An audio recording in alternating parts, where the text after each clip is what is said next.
Students, this is our lecture number 6, but for integration point of view this is our lecture number 3। इससे previous lecture में हम लोगों ने integration पढ़ी थी अलजेब्रिक फंक्शन की, और फिर फर्दर हमने देखा था कि एक्सपोनेंशियल जो फंक्शंस होते हैं, कॉमन एक्सपोनेंशियल, नेचुरल एक्सपोनेंशियल, उसकी इंटीग्रेशन क्या होती है।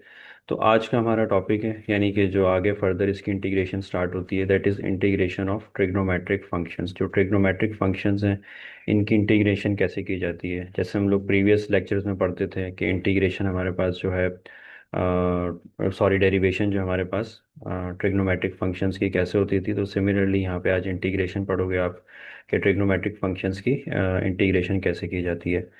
फिर फर्दर यानी कि इसको आगे बढ़ने से पहले एक चीज़ आपको अगेन अपने माइंड में रखनी है कि जी इंटीग्रेशन के फॉर्मूलाज हैं, जैसे डिफरेंशिएशन के वहाँ पे फॉर्मूलाज होते थे ट्रिग्नोमेट्रिक के, तो यहाँ पे भी इंटीग्रेशन ऑफ ट्रिग्नोमेट्रिक के फॉर्मूलाज हमें मेंशन है। तो पहले इस फॉर्मूला को एक बार गो थ्रू कर लेते हैं, फिर इसके बाद देखेंगे इससे रिलेटेड क्वेश्चंस कौन कौन से हमारे पास है। तो स्टार्ट करते हैं फर्स्ट फॉर्मूले से, that is integration of sign. और अगेन यहाँ पे जो भी लिखा हुआ है ये हमारा ऐसा एंगल के तौर पर ही यूज़ होगा, ठीक है। So integration of sine angle that is negative cos angle, clear है। और दूसरी चीज़ ये कि अगर आप इसकी डिफ्रेंसिएशन करवाओगे ना कॉस एंगल की, तो ये आ जाएगी minus sign angle, minus minus plus sign angle, तो दोबारा से यही आ जाएगा हमारे पास। तो आप चेक कर सकते हो, आप इसकी डिफ्रेंसिएशन करवाते रहो तो दोबारा से अगेन यही जो यहाँ पे मेंशन है इंटीग्रल ऑफ साइन एक्स यही आ जाएगा। Second formula that is integration of cos angle, so that is sine angle. अगर आप चाहो तो आप इसकी जो है डिफ्रेंसिएशन करवाओ, दोबारा से यही आ जाएगा। फिर टेन एंगल की हमारे पास इंटीग्रेशन है, that is natural log magnitude या मॉड्यूलस ऑफ सीकेंट एंगल, और plus C that is again constant of integration. यहाँ पे जिस सब में प्लस सी लिखा हुआ है कांस्टेंट ऑफ इंटीग्रेशन है। फिर कॉट एंगल की इंटीग्रेशन देखोगे, that is natural log sine angle और plus C again constant of integration. चाहो तो अगर आप इसकी जो है डिफ्रेंसिएशन करवाओगे नेचुरल लॉग साइन एंगल की, तो अगर आपको याद हो कि नेचुरल लॉग की डिफरेंशिएशन कैसे होती थी, दैट इज 1/sin x, फिर ऑपरेटर साइन पर अप्लाई होगा, cos x आ जाएगा, सो cos upon sine that is cot, तो दोबारा से भी आ जाएगा। तो चाहो तो आप इन सबको क्रॉस चेक कर सकते हो, ये बिल्कुल ठीक फॉर्मूले यहाँ पे लिखे गए हैं। इसी तरह ही इंटीग्रेशन ऑफ सीकेंट एंगल है, that is again natural log secant angle plus tangent angle. फिर कोसीकेंट एंगल की integration that is natural log cosecant angle minus cot angle. अच्छा, अगर आप इसमें नोटिस करो तो फॉर्मूला नंबर 3 से लेके फॉर्मूला नंबर 6 तक जो है ये सब हमारे जो स्टार्ट होंगे नेचुरल लॉग्स होंगे। तो सिर्फ याद करना तो देखें आपको ही, लेकिन एक तरह से इसके अगर पैटर्न नोटिस करो तो फॉर्मूला 3 से लेके that is tan cot secant cosecant, इन सब के इंटीग्रेशन में नेचुरल लॉग आता है, ठीक। तो यहाँ पे इंटीग्रेशन के जो 6 फार्मूलाज हैं ये तो ख़त्म होते हैं, लेकिन अब आगे जो है ना इसके कुछ मल्टीपल में फार्मूला होंगे, कुछ क्वाड्रेटिक में फार्मूलाज होंगे, तो वो भी हमें देखने के वो कौन कौन से हैं। देखते हैं जी, इंटीग्रेशन ऑफ सीकेंट और टेन, यानी ये हमारे पास मल्टीपल वाले फार्मूलाज हैं। एक मल्टीपल फार्मूला सीकेंट और टेन का है और एक कोसीकेंट और कॉट का है। इन शॉर्ट ये कि जब सीकेंट और टेन मल्टीपल में होंगे तो उसकी डायरेक्ट इंटीग्रेशन का answer that is secant angle होगा, ठीक है। सिमिलरली कोसीकेंट और कॉट अगर मल्टीपल में होंगे तो उसकी डायरेक्ट इंटीग्रेशन का आंसर माइनस कोसीकेंट एंगल होगा। अब आप बाकी अगर देखना चाहो, यानी कि that is sine cos multiple में हो या फिर साइन टेन मल्टीपल में हो, खैर वो तो सब्स्टिट्यूशन से भी किए जा सकते हैं। तो कॉट कॉस इस तरह के मल्टीपल में है तो इसके कोई डायरेक्ट इंटीग्रेशन के यहाँ पे फॉर्मूले नहीं है, सिर्फ और सिर्फ हमारे पास जो है सीकेंट और टेन कोसीकेंट और कॉट इसके मल्टीपल के डायरेक्ट इंटीग्रेशन के फॉर्मूलाज यहाँ पे मेंशन है, ठीक है। फिर आप आगे देखोगे कि क्वाड्रेटिक की डायरेक्ट इंटीग्रेशन हमारे पास दो ही हमारे पास है, दैट इज सीकेंट स्क्वायर और कोसीकेंट स्क्वायर। तो सीकेंट स्क्वायर की इंटीग्रेशन क्या होगी, that is tangent angle plus constant that is constant of integration plus C. फिर कोसीकेंट स्क्वायर की direct integration that is negative cot angle और plus C जो है कांस्टेंट ऑफ इंटीग्रेशन है। तो इन शॉर्ट ये कि आपके पास जो है 6 जो है वो लीनियर है, यानी कि स्टार्टिंग के 6 जो हैं ये सब 1 से लेके 6 तक जो है ये सब लीनियर यानी पावर 1 वाली ट्रिग्नोमेट्रिक है। 7 और 8 हमारे पास, यानी कि जो 7 और 8 है ये मल्टीपल है। फिर अगर आप आगे मूव कर जाओ 9 और 10 ये हमारे पास क्वाड्रेटिक है जिसको यहाँ पे मेंशन भी किया गया है। फिर इसमें एक चीज़ और देख लो आप लोग, अगर आपके पास साइन स्क्वायर की लेट से इंटीग्रेशन हो तो साइन स्क्वायर की इंटीग्रेशन तो यहाँ पे नहीं है, लेकिन वो रिप्लेस होगा, किससे रिप्लेस होगा, अगेन कॉस स्क्वायर की अगर इंटीग्रेशन दे दी जाए तो उसकी तो इंटीग्रेशन हमारे पास नहीं है। यहाँ पे साइन और कॉस की इंटीग्रेशन है, इनके स्क्वायर की यानी क्वाड्रेटिक की इंटीग्रेशन नहीं है। तो इसकी रिप्लेसमेंट आइडेंटिटी से होगी, यानी कि साइन स्क्वायर एक्स और कॉस स्क्वायर एक्स, इसकी यहाँ पे आइडेंटिटीज रिप्लेस होंगी। साइन स्क्वायर एंगल की identity 1 - cos double angle upon 2, cos square angle that is 1 + cos double angle upon 2। तो ये भी आपको याद रखना है, यानी कि साइन होगा तो यहाँ पे नेगेटिव साइन होगा और कॉस होगा तो यहाँ पे प्लस साइन होगा। इसमें एक चीज़ और भी है कि यहाँ पे जो साइन का एंगल है, यानी जो भी एंगल होगा उस एंगल का यहाँ पे डबल होगा। अब ये जो सारे फॉर्मूलाज हैं ये फर्स्ट ईयर की ट्रिग्नोमेट्रिक में आपको पढ़ाए जा चुके हैं। अगेन आप देखो कॉस का एंगल यहाँ पर अगर एक्स है तो यहाँ पे 2x होगा। लेट से यहाँ पे अगर एंगल हमारे पास 3x है तो 3x का double that is 6x। Again यहाँ पे अगर 4x है तो उसका डबल दैट इज यहाँ पे 8x आ जाएगा। बाकी ये 1 और 2 ये तो कांस्टेंट नहीं, ये रिप्लेस नहीं होते, ठीक है। बाकी नेगेटिव और पॉजिटिव साइन आपको याद रखने। अगर साइन स्क्वायर का केस है तो नेगेटिव साइन, कॉस स्क्वायर का केस है तो पॉजिटिव साइन। एक बार यहाँ पे रेफरेंस के तौर पे भी मैंने लिख दिए, फॉर्मूले मेंशन कर दिए कि कॉस डबल एंगल के, अगर आपको याद हो फर्स्ट ईयर ट्रिग्नोमेट्रिक में 3 फॉर्मूलाज होते थे तो उसमें से हम लोग रिप्लेस करवाते थे। साइन स्क्वायर का फॉर्मूला एक होता था that is 1 - 2 sine square angle. तो अगर इस पूरे को सॉल्व कर लो यहाँ पे जैसे कि -2 साइन स्क्वायर एंगल, इसको इधर शिफ्ट कर लोगे, कॉस डबल एंगल को राइट साइड पे शिफ्ट कर लोगे, 2 × डिवाइड करोगे तो देखो ये आइडेंटिटी यहाँ सेम है जो यहाँ पे लिखी गई है that is 1 - cos double angle upon 2। Similarly cos double angle का एक और फॉर्मूला होता था that is 2 cos square angle -1। अगर इस पूरे को भी हम लोग सॉल्व करें तो ये आइडेंटिटी हमारे पास आ जाएगी, ठीक है। तो ये हमारे पास फॉर्मूला का एक तरह से गो थ्रू था कि हमने फॉर्मूलाज पढ़ने कैसे हैं, और अप्लाई तो खैर क्वेश्चन में देखेंगे। अब एक चीज़ मैं यहाँ पे दोबारा से मेंशन कर दूँ कि इंटीग्रेशन ऑफ, जैसे ये हमारे पास मेंशन है कि जी integration of sine angle that is cos angle, तो एंगल यहाँ पर आप देखोगे कि एंगल के साथ हमारे पास जो कांस्टेंट है वो 1 ही है। अगर तो ऐसा केस आ जाए लेट से कि इंटीग्रेशन ज़रूरी नहीं है ना कि हर बार यहाँ पे 1 ही हो, कुछ भी हो सकता है एंगल के साथ, तो इसकी इंटीग्रेशन कैसे होती है। लेट से मैंने यहाँ पे एग्जांपल के तौर पे लिखा है integration of cos angle D, cos angle करके, ठीक है। So integration of cos angle का फॉर्मूला क्या होता है दैट इज साइन एंगल। तो एंगल यहाँ पर अब की बारी क्या है दैट इज 3x, तो साइन 3x आ जाएगा। अब इस 3x की डिफ्रेंसिएशन करवाओगे, डिफ्रेंसिएशन में क्या आ जाएगा 3, तो हम डिफ्रेंसिएशन में क्या करते थे आगे मल्टीपल में यहाँ पे हम 3 लिखते थे, ठीक है। क्योंकि ये इंटीग्रेशन इसका रिवर्स प्रोसेस है तो इसके डिनोमिनेटर में 3 लिखा जाएगा। क्लियर हो गया। और एक बार मैं दोबारा से इसको रिपीट कर दूं कि लेट्स से हमारे पास integration of cos 5x dx होती है, तो कॉस के आगे जो भी लिखा होता है वो उसका एंगल होता है। So according to integration formula, integration of cos 5x that is sine 5x, यहाँ पे 5x आ जाएगा और ऑपरेटर उसके एंगल पर अप्लाई होगा। एंगल पर जब अप्लाई होगा तो 5 आ जाएगा। तो डिफ्रेंसिएशन में हम लोग यहाँ पे लिखते थे, मल्टीप्लिकेशन में क्योंकि इंटीग्रेशन उसका रिवर्स है तो उसके डिनोमिनेटर में लिखा जाएगा। क्लियर है। सिमिलरली जैसे अगर आप यहाँ पे देखते हो ना कॉस एंगल की इंटीग्रेशन, तो कॉस एंगल की integration integration that is sine angle. अब एंगल यहाँ पे एक्सिस की डिफ्रेंसिएशन करवाओगे 1 आएगी, तो 1 यहाँ पे लिखने की ज़रूरत होती नहीं है, ऑल दो होता है पर लिखा नहीं जाता। क्लियर है। तो अब फर्दर यानी कि क्वेश्चन की तरफ मूव करते हैं और वहाँ पे ज़्यादा कॉन्सेप्ट क्लियर हो जाएगा। आप चाहो तो ये सारे फॉर्मूलाज जितने भी हैं सारे अपने पास नोट कर लो, ताकि जैसे जैसे क्वेश्चन आगे बढ़े तो आपको एक बार क्लियर हो जाएगी जी क्वेश्चन में कौन से फॉर्मूले यूज़ हो रहे हैं। पर मैंने मेंशन किए मैं क्वेश्चंस के आगे, ठीक है जी। स्टार्ट करते हैं क्वेश्चन नंबर 1। क्वेश्चन नंबर 1 में यानी लिखा हुआ है इवैल्यूएट द इंटीग्रल। इवैल्यूएट का मतलब होता है सब्स्टिट्यूट करवाना है हमें, सब्स्टिट्यूशन यानी फॉर्मूले के थ्रू या फिर आइडेंटिटी के थ्रू यहाँ पे इसको सब्स्टिट्यूट करवाना है। And recheck your answer by differentiating, यानी कि अपना आंसर जो है जो भी आएगा यहाँ पे आंसर, उसका आंसर को रीचेक करना है बाय डिफरेंशिएटिंग। तो आप देखोगे मैंने इसके किसी भी पार्ट में इसकी डिफरेंशिएशन नहीं करवाई है। क्यों नहीं करवाई है, क्योंकि इससे पहले के लेक्चर में आप लोग डिफरेंशिएशन पढ़ चुके हो, तो एक बार आप लोगों का यानी एक तरह से समझ लो रिकॉल हो जाएगा अगर आप डिफरेंशिएशन इस पर अप्लाई करते हो।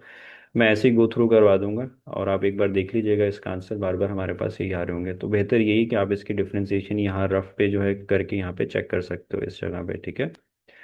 तो इससे अच्छा हो जाएगा, आपका रिकॉल भी हो जाएगा डिफरेंशिएशन का। बहरहाल क्वेश्चन नंबर 1 पे आते हैं। इंटीग्रल जो है फर्स्ट फंक्शन पर भी अप्लाई होगा और सेकंड फंक्शन पर भी अप्लाई होगा, ठीक है। सो इंटीग्रेशन ऑफ साइन, अब ये जितना भी लिखा हुआ है ये इसका एंगल है। सिमिलरली आप आगे वाले को देखोगे तो यहाँ पे 3 × फंक्शन है, तो 3 यहाँ पे कांस्टेंट है, ऑपरेटर के स्टार्ट पे लिख दो और बाकी ये रह जाएगा इंटीग्रेशन ऑफ साइन एंगल। तो मैंने यहाँ पे फॉर्मूला दोबारा से मेंशन कर दिया, integration of sine angle that is negative cos angle करके। सो यहाँ पे अगर आप इसकी इंटीग्रेशन देखो, integration of sine angle that is negative cos angle. अब क्योंकि यहाँ पे एंगल एक्स नहीं है तो एक्स के साथ भी कुछ है, तो मैंने बताया था इस एंगल की आप डिफ्रेंसिएशन करवाओगे तो डिफ्रेंसिएशन ऑफ पाई एक्स करवाओगे, एक्स से एक्स कैंसिल आउट हो जाएगा, सिर्फ पाई बचेगा। तो यहाँ मल्टीप्लिकेशन में नहीं लिखा जाता क्योंकि ये इंटीग्रेशन है, तो इसका रिवर्स प्रोसेस है, इसके डिनोमिनेटर में आ जाएगा। क्लियर हो गया। फिर आप अगर आप इंटीग्रेशन ऑफ साइन 3x करोगे, that is negative cos 3x, negative cos angle, और फिर एंगल की आप डिफ्रेंसिएशन करवाओ, 3 आ जाएगी, वो इसके डिनोमिनेटर में लिख दोगे। दैट्स इट, खत्म। बस आप इसको सॉल्व कर लो, ये हो जाएगा -1/पाई, माइनस माइनस प्लस, 3 से 3 यहाँ पर कैंसिल आउट हो जाएगा हमारे पास। ठीक है, तो ये इसका आंसर बनेगा। अब अगर मैं एक बार इसकी डिफ्रेंसिएशन अगर आपको बताऊं, तो कॉस एंगल की डिफ्रेंसिएशन क्या होती है, minus sign angle, minus minus plus हो जाएगा, साइन एंगल, और ऑपरेटर एंगल पर अप्लाई होगा तो वहाँ से पाई आ जाएगा, पाई से पाई कैंसिल आउट हो जाएगा, तो साइन ये पाई एक्स आ जाएगा हमारे पास। फिर cos 3x की डिफ्रेंसिएशन करोगे, that is minus sign 3x, और फिर ऑपरेटर इस एंगल पर अप्लाई होगा, 3 आ जाएगा, तो -3 sin 3x। देखो ये यहाँ पे मौजूद है। कांस्टेंट की डिफ्रेंसिएशन 0, तो कोई इतनी मुश्किल डिफ्रेंसिएशन नहीं होगी। जब आप लोग करोगे तो आप लोगों को समझ आ जाएगी कि डिफ्रेंसिएशन का रिकॉल भी हो जाएगा, और एक तरह से आंसर भी रीचेक हो जाएगा आपका। ठीक है, क्वेश्चन नंबर 2 की तरफ आते हैं। क्वेश्चन नंबर 2 में अगर आप देखो तो integration of negative secant square, और ये जो भी ब्रैकेट में लिखा होगा, इससे पहले भी हम लेक्चर्स में डिस्कस कर चुके हैं, आगे जो भी लिखा होता है वो सब उसका एंगल ही होता है। सीकेंट स्क्वायर 3/2 y, और ये इंटीग्रेशन का वेरिएबल दैट इज y, क्योंकि यहाँ पे y के रिस्पेक्ट से हो रहा है। तो नेगेटिव साइन को तो पहले आप इंटीग्रेशन के स्टार्ट पे लिख लो, और अगर आप इसमें मेंशन गौर करो कि यह हमारे पास पावर 2 में दैट इज क्वाड्रेटिक, तो क्वाड्रेटिक के हमने पढ़े थे कि सीकेंट स्क्वायर के क्वाड्रेटिक के फॉर्मूले और कोसीकेंट स्क्वायर के, इसके हमारे पास डायरेक्ट फॉर्मूले मौजूद होते हैं। सो integration of secant square angle, और ये आगे इसका वेरिएबल है हमारे पास जिसकी रिस्पेक्ट से किया जा रहा है इसको। ठीक है, integration of secant square angle का फॉर्मूला क्या होता है, दैट इज टेंजेंट एंगल। तो यहाँ पे भी आप देखोगे कि टेंजेंट लिखोगे, और एंगल क्या है, दैट इज 3/2 y करके, क्योंकि यहाँ पर एंगल हमारे पास x नहीं है। अगर x होता तो बस एज इट इज लिख देते, दैट्स इट, खत्म कर देते, लेकिन अब एंगल की भी डिफ्रेंसिएशन करवानी पड़ेगी। तो जब आप इसकी डिफ्रेंसिएशन करवाओगे तो 3/2 आएगा। तो अगेन मैं रिपीट कर रहा हूँ, मल्टीप्लाई में लिखोगे, इसको डिनोमिनेटर में लिखा जाता है क्योंकि ये इंटीग्रेशन। फिर आप इसको रेसिप्रोकल कर लो, -2/3, और tangent angle plus c, constant of integration, that's it. तो इंटीग्रेशन के जो क्वेश्चन है ट्रिग्नोमेट्रिक के, ये इतने मुश्किल नहीं है। इसमें सारा जो मसला आएगा आपको फॉर्मूलाज का आएगा। अगर फॉर्मूले आपको याद नहीं हो रहे या फिर फॉर्मूले मिस्टेक करवा रहे हो, तो फिर डेफिनेटली आगे क्वेश्चन में प्रॉब्लम होगी, क्वेश्चंस नहीं सॉल्व होंगे आपसे। बहरहाल क्वेश्चन नंबर 3 की तरफ आते हैं। नेक्स्ट क्वेश्चन है, अगेन सिंपल क्वेश्चन है। ऑपरेटर आपने फर्स्ट टर्म पे अप्लाई करना है, ऑपरेटर आपने सेकंड टर्म पर अप्लाई करना है। Integration of constant that is 1 dx, फिर negative sine integration of second function that is 8 cosecant square angle करके। तो अब आप देखो कि यहाँ पे 1 है, 1 चाहे लिख लो या नहीं लिखो, उससे कोई फर्क नहीं पड़ता। इंटीग्रल इस डिफरेंशियल को कैंसिल आउट करेगा, x आ जाएगा, ये प्रीवियस लेक्चर में डिस्कस कर चुके हैं हम लोग। 8 कांस्टेंट है, ऑपरेटर के स्टार्ट पे लिख दोगे। अब इंटीग्रेशन किसके साथ आएगी, इंटीग्रेशन जो है ये आ जाएगी कोसीकेंट स्क्वायर एंगल के साथ। तो अब आप देखोगे अगेन हमारे पास स्क्वायर यानी क्वाड्रेटिक का है, तो क्वाड्रेटिक की तो डायरेक्ट इसकी इंटीग्रेशन है, that is negative cot angle करके। ठीक है, तो नेगेटिव कॉट, और यहाँ पे एंगल क्या हमारे पास, दैट इज 2x। तो नेगेटिव कॉट एंगल की जगह आप 2x लिख दोगे, और इस एंगल की डिफ्रेंसिएशन करवाओगे, दैट इज 2। तो ये इसके डिनोमिनेटर में लिखा जाएगा। फिर आप इसको सॉल्व कर लो, माइनस माइनस प्लस हो जाएगा, कैंसिल आउट करोगे, यहाँ पे 2 और ये 8 कैंसिल आउट होंगे, 4 आ जाएगा, और दैट्स इट, ये इसका आंसर हो जाएगा। ठीक है, तो नेक्स्ट क्वेश्चन की तरफ मूव करते हैं। Question number 4। क्वेश्चन नंबर 4 में भी अगेन आप देखोगे कि हमारे पास इंटीग्रल फर्स्ट टर्म पर अप्लाई होगा, और सेकंड टर्म पर ऑपरेटर अप्लाई हो जाएगा, यानी इस पर और इस पर अप्लाई होगा। साथ इसके हाफ भी है, तो हाफ भी इसके साथ मल्टीप्लाई करके लिख दोगे, दैट इज 1/2 कांस्टेंट इसके साथ भी लिखा जाएगा, और 1/2 कांस्टेंट इसके साथ भी लिखा जाएगा, इस वाले के साथ। ठीक है, तो कांस्टेंट है, कांस्टेंट को फिर आप ऑपरेटर के स्टार्ट पे लिख लो, चाहते तो यहाँ पे भी लिख सकते थे कि ऑपरेटर के स्टार्ट पे लिख के फिर इंटीग्रल जो अप्लाई कर लेते थे। दोनों तरीकों से किया जा सकता है इसको। Again integration of cosecant square angle, दोबारा से देखो वही आ जाएगी जो कि हमने अभी ऊपर मेंशन की थी। अगर आपको एक बार दिखा दें, ये देखें, integration of cosecant square angle that is negative cot angle. तो दोबारा से इसको यहीं पे कॉपी ही करना है, नेगेटिव कॉट एंगल। एंगल की डिफ्रेंसिएशन करोगे वो हमारे पास 1 आ जाएगी, तो 1 डिनोमिनेटर में लिखने का कोई फायदा नहीं है, अगेन कुछ से फर्क नहीं पड़ने वाला। फिर -1/2, अब यानी अगर हम सेकंड वाले की इंटीग्रेशन देखें, इस वाले की, तो इसमें -1/2 ऑपरेटर के स्टार्ट पे लिख दोगे, फिर आप देखोगे कोसिकेंट और कॉट आपस में मल्टीपल हैं, यानी कि इन दो मल्टीपल की हमारे पास, अगर आपको याद हो कि मल्टीपल की किस किस की इंटीग्रेशन हमारे पास होती थी, एक कोसिकेंट और कॉट की और दूसरी सीकेंट और टेंजेंट की, इन दो मल्टीपल की डायरेक्ट इंटीग्रेशन हमारे पास मौजूद है। So integration of cosecant cot क्या होती है, that that is negative cosecant angle. तो इस पूरे की जगह क्या रिप्लेस कर दोगे, नेगेटिव कोसिकेंट एंगल आ जाएगा हमारे पास। अगेन एंगल की डिफ्रेंसिएशन करवानी है तो वो वन ही होगी, तो लिखने की यहाँ पे जरूरत नहीं, यहाँ पे वन आ जाएगा। ठीक है, तो माइनस माइनस मल्टीप्लाई कर दोगे प्लस हो जाएगा। और फिर आप अगर इसकी फर्दर सिंप्लीफिकेशन देखोगे तो दैट्स इट, यही इसका आंसर होगा, negative half cot angle plus half cosecant angle और plus C, that is constant of integration. तो ये क्वेश्चन नंबर 4 था। नेक्स्ट क्वेश्चन की तरफ मूव करते हैं, that is question number 5। Question number 5 एक इंटरेस्टिंग क्वेश्चन है हमारे पास, कि यहाँ पे कॉस पे स्क्वायर आ गया। तो अभी हम पीछे डिस्कस कर चुके थे कि हमारे पास जो क्वाड्रेटिक है सिर्फ दो ही उनकी डायरेक्ट इंटीग्रेशन है, जो क्वाड्रेटिक फंक्शन है दैट इज सीकेंड स्क्वायर की और कोसिकेंड स्क्वायर की। तो ये जो कॉस स्क्वायर वगैरह है, इनकी हमारे पास डायरेक्ट इंटीग्रेशन नहीं होती, तो इसकी जगह हम लोग आइडेंटिटी यहाँ पर प्लेस करवाते हैं। अगर आपको याद हो अभी पीछे पढ़ाई गई थी, that is cos square angle. तो यहाँ पे एंगल जो भी लिखा है उसका डबल हो जाएगा, that is two times of angle, और बाकी ये कांस्टेंट रहते हैं 1 और 2। ठीक है, और यहाँ पे कॉस के एंगल में प्लस और साइन के एंगल में यहाँ पे माइनस होता है। फिर आप देखोगे ये कैसे सॉल्व होगा, ये 7 एज अ कांस्टेंट है, इसको ऑपरेटर के स्टार्ट पे लिख देंगे और ऑपरेटर अप्लाई होगा कॉस स्क्वायर एंगल पर।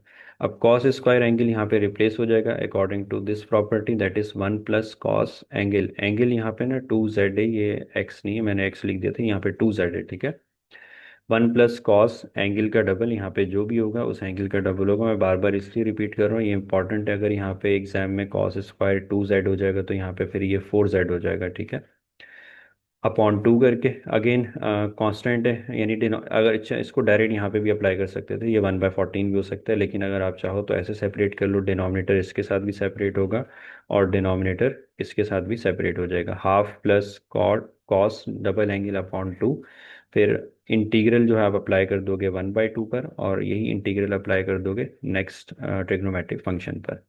तो देखोगे कुछ ऐसे लिखा जाएगा, integral of half D Z that is variable of integration plus half integral of trigonometric function that is cos 2z/2 और वेरिएबल ऑफ इंटीग्रेशन। 1/7 जो है, क्योंकि इस पूरे फंक्शन का ही था, यानी कि इस वाले फंक्शन का वन बाय डिनोमिनेटर में जो 7 था दैट इज 1/7 इस पूरे फंक्शन का था। इसका मतलब ये कि 1/7 जो है इस पूरी ब्रैकेट से ही मल्टीप्लाई होगा, तभी इसको ब्रैकेट के बाहर लिखा गया। ठीक है, फिर आप फर्दर देखोगे इसको कि जी हाफ और z लिखा हुआ है यहाँ पे हमारे पास, तो हाफ कांस्टेंट है, इसको ऑपरेटर के स्टार्ट पे लिख देना। इंटीग्रल और ये डिफरेंशिएशन आपस में कैंसिल आउट होंगे, तो यहाँ पे वेरिएबल आ जाएगा जो कि z है यहाँ पर। फिर कॉस, यानी कि यहाँ पे देखो अगेन कांस्टेंट है, तो कांस्टेंट को ऑपरेटर के स्टार्ट पे लिख देना। इंटीग्रेशन ऑफ कॉस एंगल आ जाएगी, तो अगर आपको याद होगी तो बहुत अच्छी बात है, integration of cos angle that is sine angle. अब एंगल यहाँ पर क्या हमारे पास 2z, तो 2z की डिफरेंशिएशन करवाओगे दैट इज 2, तो वो इसके डिनोमिनेटर में आएगी। ये डिनोमिनेटर ये वाला कॉपी नहीं किया गया, आप याद रखिएगा कि ये डिनोमिनेटर इसके स्टार्ट में लिख दिया गया, दैट इज 1/2। और cos 2x की integration that is sign 2x, और 2z, सॉरी ये x नहीं है, ये 2z ही है, और 2z की डिफरेंशिएशन हमारे पास 2 हो जाएगी। ठीक है, फर्दर आप इसको सॉल्व करोगे, so that is half z, और 2 × 2 दैट इज 4, और साइन 2z हो जाएगा। फिर चाहो तो 7 को मल्टीप्लाई करवा लो, दैट इज 7 × 14, और 7 यहाँ पे 2 × 2 4 था, 7 × 4 दैट इज 28।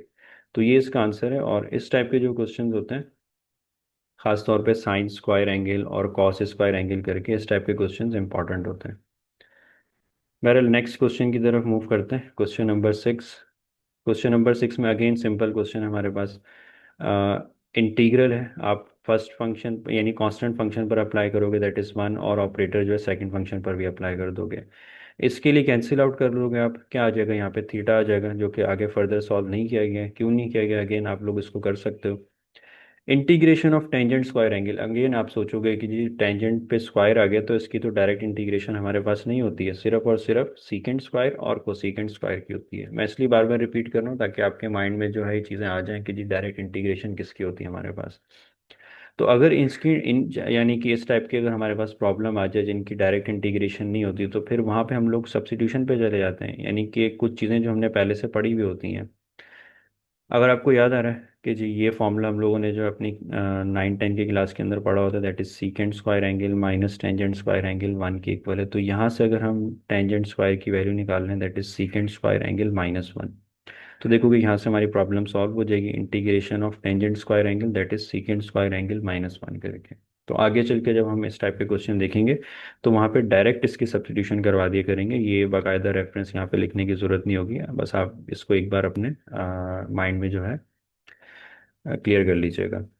ठीक है, तो अब आप क्या करोगे फर्दर, इसको कैसे सॉल्व करोगे, ऑपरेटर इस पे भी अप्लाई कर दोगे सीकेंट स्क्वायर पे, और ऑपरेटर इस पे भी अप्लाई कर दोगे सेकंड वाले पे, और that's it. Integration of secant square अगर याद है तो अच्छी बात है, that is tangent angle solve करके इसका आंसर लिखना है।